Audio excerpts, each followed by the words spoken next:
Hey all, so I've been asked a couple times to upload just the Thanos solo from my gauntlet run, so here it is with the original voiceover from that video. I think that covers most of the important things that happen in the fight.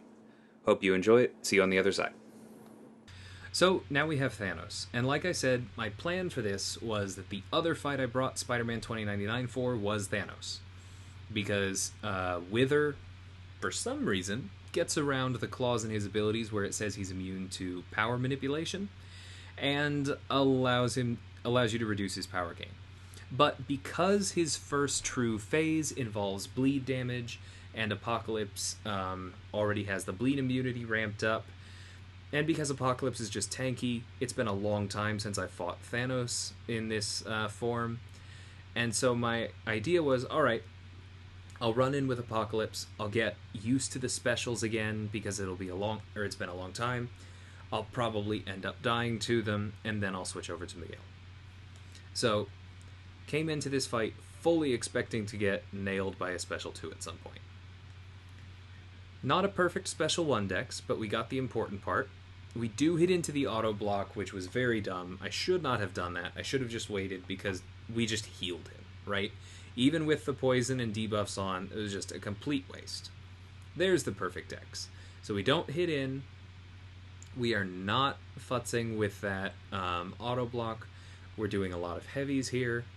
And we're trying to ramp ourselves. So clearly he's immune to concussion because that's the way a lot of abilities that make you immune to ability accuracy modification work.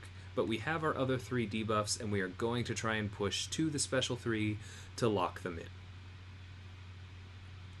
If we do end up eating a special 3 at some point from Thanos, then having that weakness ramped up is going to be very helpful, and then just having the degen and poison ticking away the entire time is going to account for quite a bit of damage in the end.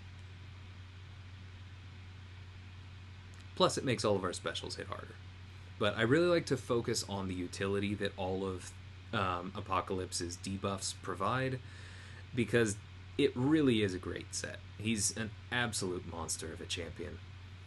We're heavy chaining while we can because more bleed damage is good.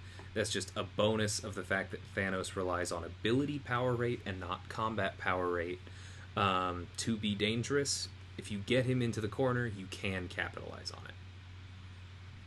Cool, so now those are all permanent, and that's just in time to push him into the second life.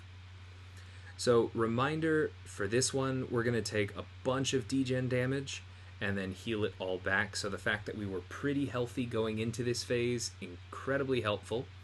We need to dodge just the orange projectiles in that special 2, and we need to stay healthy because that degen after it will kill us if we lose basically any health from the special itself. And then we also need to watch for the evade, of course. But we're doing good damage here. Basically, while he can't go red, while he can't get a special 3, I recommend being as aggressive as humanly possible while he's at 2 bars here, because he's not going to gain any more power. You just want to wail on him, do as much damage as possible,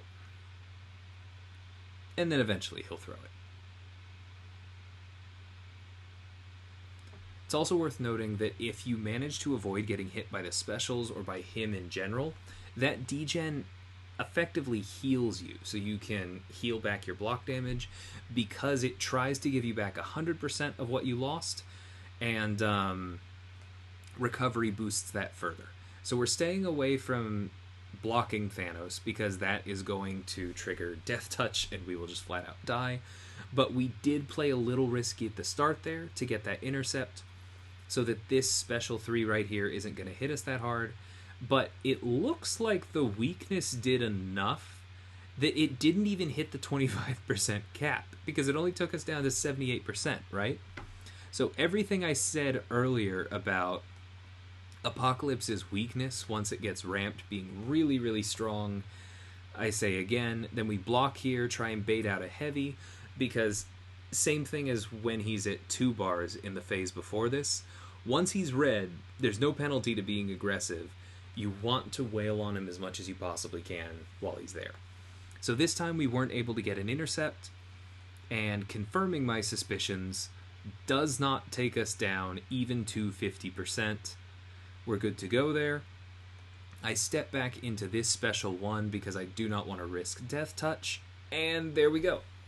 The poison and degen finish him off, and so my tester champion of Apocalypse actually ends up soloing Thanos, and so that brings the total for the entire run to 4 single revives, 1 team revive, and let's be honest, quite a few potions.